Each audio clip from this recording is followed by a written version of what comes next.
Okay, welcome back. Tonight we have Ivan Lim from the New Paper. We also have Valerie Chua, an entrepreneur, RJ, a show presenter, and Adrian Houghton, a director of a sports bar. So let's talk about Frank Lampard and Steven Gerrard, both midfielders and both great investments for their club. But when they play together, they aren't so great.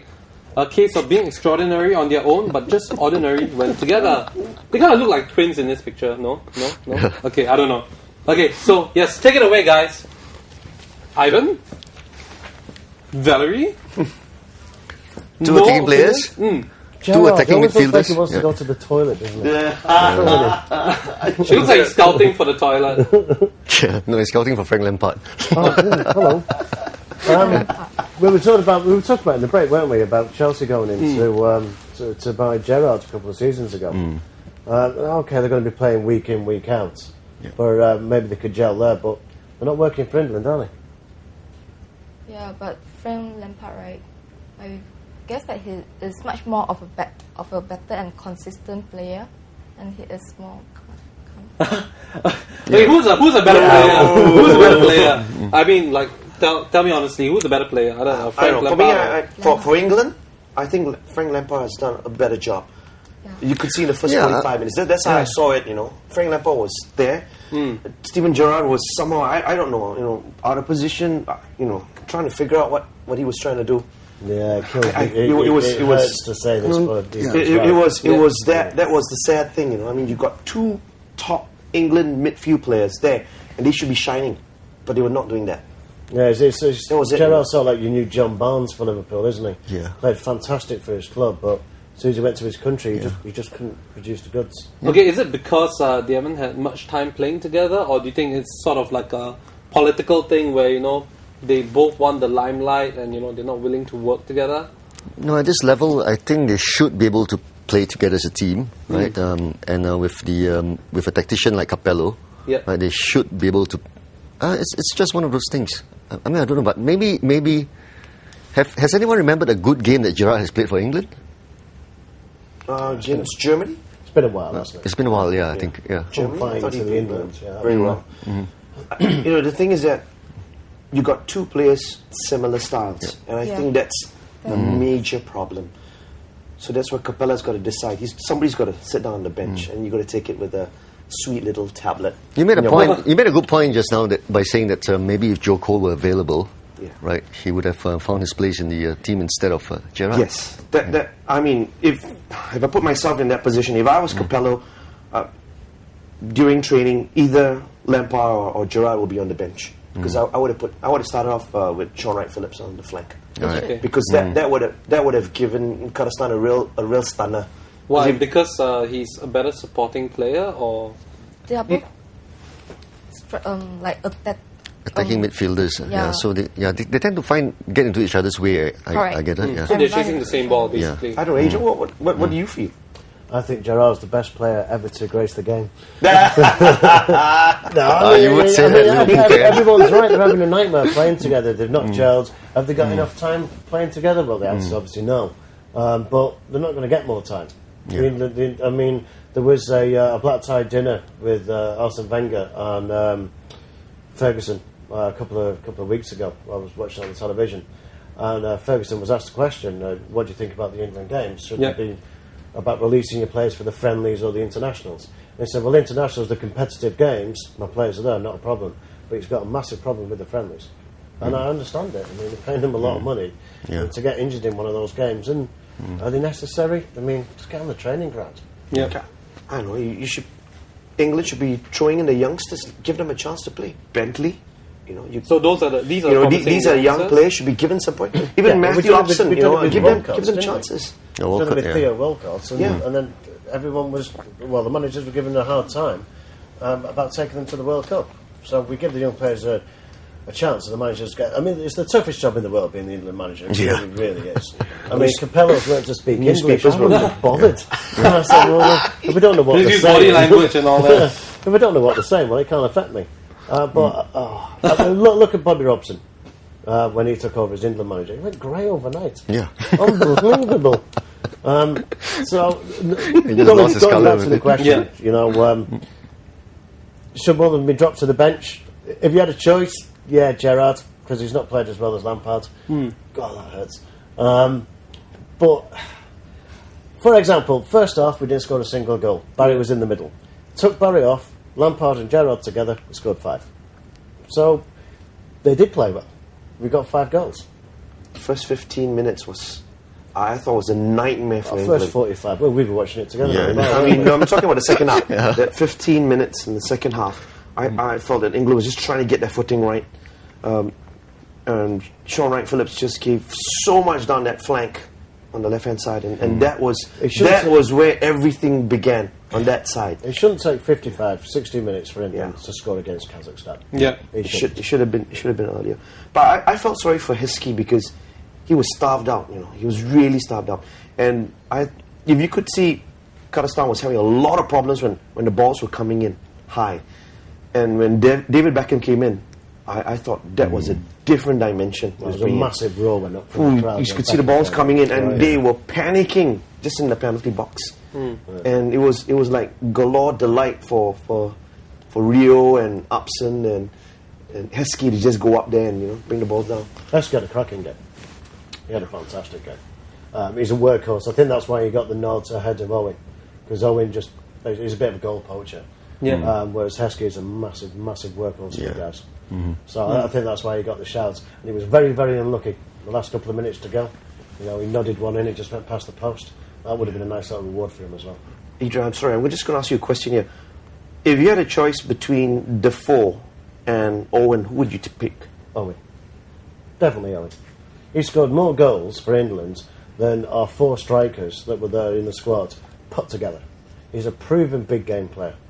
Okay, I think that's what we're going to talk about next. The strikers. So how did they sorry, fare? midfield. No, this is like a personal Liverpool connection. I'm taking over.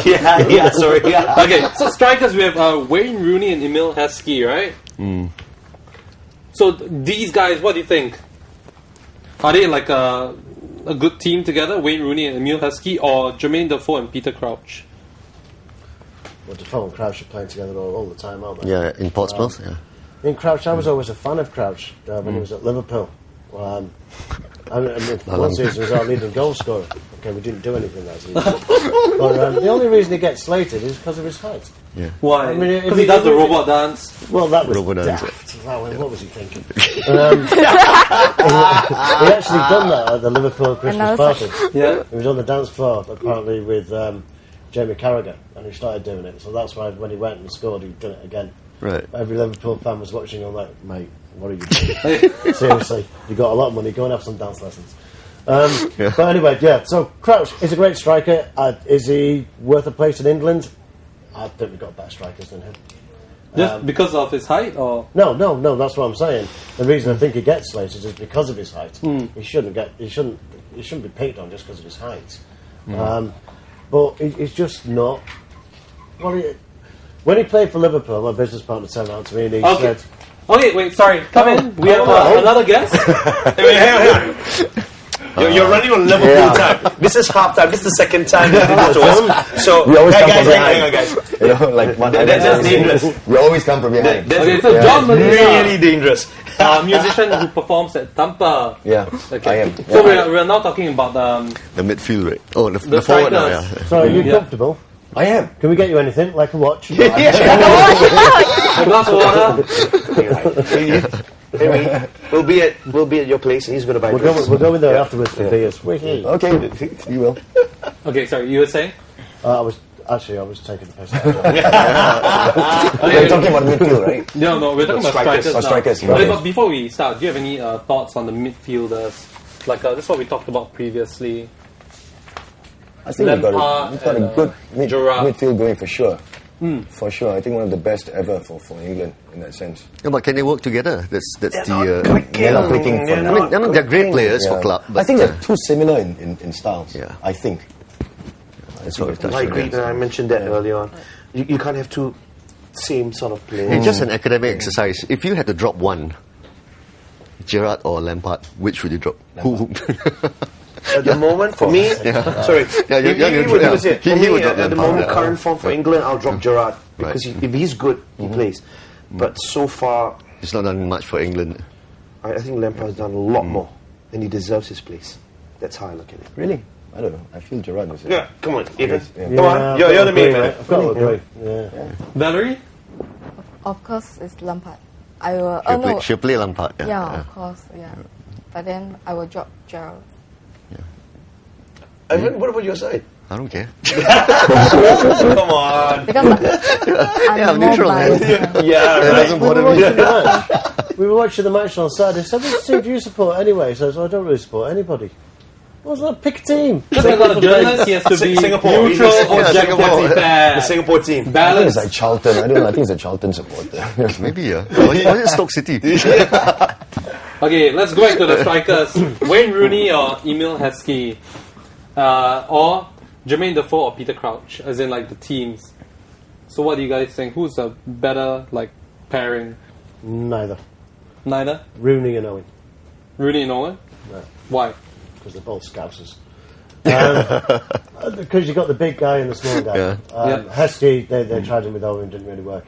I mean, when Shearer was up there with Owen, that was all right. That was a certain amount of success, although we didn't qualify for the last competition. But both those pairings, they're not really working at all. The ones, the two that you just mentioned. Yeah.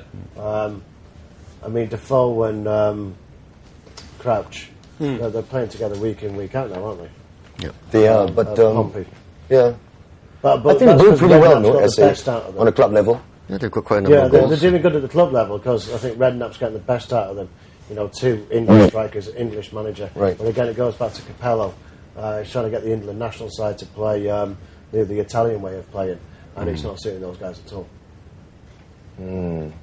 Let me correct Adrian there. I don't think Rooney is a Scouser. He never was, anyway. He Everton. never liked Liverpool. Rooney's No, from no, but Liverpool. he's from Everton.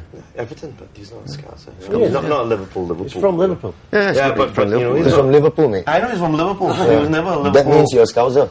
You can be, but he never felt that way. He Well, was yes, a- No, you're but born he's in a Liverpool. Scouser. Doesn't He's matter a if you're a Scouser. Liverpool Yeah. fan. Which is No, England. that's That's not- Come on, Scouser. man, you fan. You know, he was never. Yeah, I'm just really No, embarrassed. no, You know? no. Yeah, he's a Scouser at the end of the day. But he never wanted to be a Liverpool. You know, We never wanted him. No, I'm saying he never wanted to go there. We never wanted him. That's because an Everton Yeah, fan, He was an Everton guy. I would go for me, depending on the team that you play against. Because right now, I think Heskey and Rooney gives them a really different dimension. Because once again, you got Wilcock, you've got let's say Sean Wright Phillips or Joe Cole. Now you give them definitely that kind of attack. Who do you mark? Yeah. When you're on the run, if you have two players that are not tall enough, and you got really let's say you're playing against the Germans, I think you're going to have a hard time. I think Michael Owen will have a really hard time. He doesn't have the kind of speed that he used to have before. He scored a hat-trick against them. That's the past. Talking about Getting now, old. it's completely different. Germans will show that. Because I rank the Germans very high, and again, I think these guys are going to go really all the way. They might not win, but I feel that they will be the big I like what threats. you said about you can change in the strike pairing depending on which team you play, and that's the better way of looking at it than just picking two. And with injuries and stuff, you never know, do you? Yeah. Who knows? I mean, you might just end up Peter Crouch and Jermaine Defoe playing for England against Belarus. You never know. So you think that will get them the World Cup? I see them going. Might get them into the finals, but I see them going really all the way. If Capello gets this right, he's got to solve that midfield problem. yeah, He's got to solve that. I that think is if most pressing. If that is solved, I think England will go all I the way. don't think it's a problem, I don't think the midfield's a problem. I just think it just it needs a is. lot of adjustments. I think it is a How will they problem. adjust? It's not a big. How can you have a problem with such great players in the midfield? Oh, that's the problem. That is already a beginning of a problem. I mean, there's problems. You can look at it negatively or positively. I mean, there are good problems and bad problems. Like in business, right? I mean, if you've got too much business, also a problem. It's a good problem to It's a have. good problem to have. In Why- that why- sense. why- There's so much good players. Why I say what- is a problem is because basically you've got players. Adrian was talking about it. Players who have got really big egos. You don't play somebody's going to complain. Somebody's going to mumble. Somebody's going to complain. And looking at what happened, Capello, knowing him, he will not stand for that kind of nonsense. So I think that's good.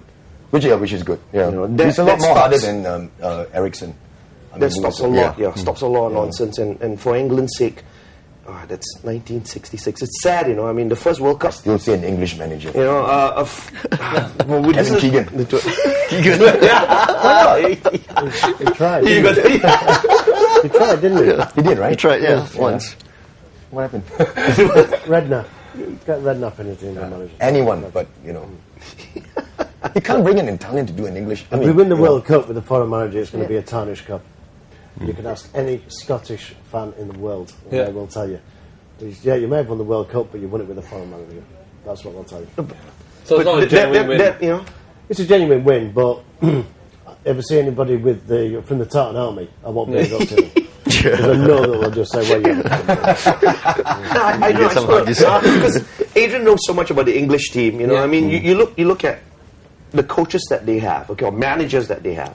You know, who would be, you know, an ideal sort of like manager to take over, or you know, without all the nitty-gritty problems that he would actually face with the FA. You know, do you sing song with the FA? Do you do what you want to do? You know, how do you go about that? Hey, Adrian Houghton for coach. I'll take the salary. I'm happy with that. I'll take the crack. I don't care. It's even booming. I really don't care. Well, whenever England get fire the manager, you see like Sammy Lee, or you see one of the guys from the back room come forward and they take them out for friendlies until we get the new coach in. And it's never going to work. Those guys behind the scenes. I mean, Sammy Lee, you saw when he took over Bolton, from Big Sam to Little Sam. Right. He did do the job, and I'm a massive fan of Sammy Lee. I think you've still got Clements there as the goalkeeping coach. Yeah. I mean, he's not going to come forward and be the manager. You've got to go into the Premiership or even down to the Championship and look at the managers down there, see what they're doing. And at the moment, there's only one that sticks out, and you've got to look at Redknapp. Okay, we want to talk more about managers after the break, so we're going to go for a short break. When we come back, Valerie will give her many views. All right. Yeah! Yeah. All right, mate. How are you doing, mate?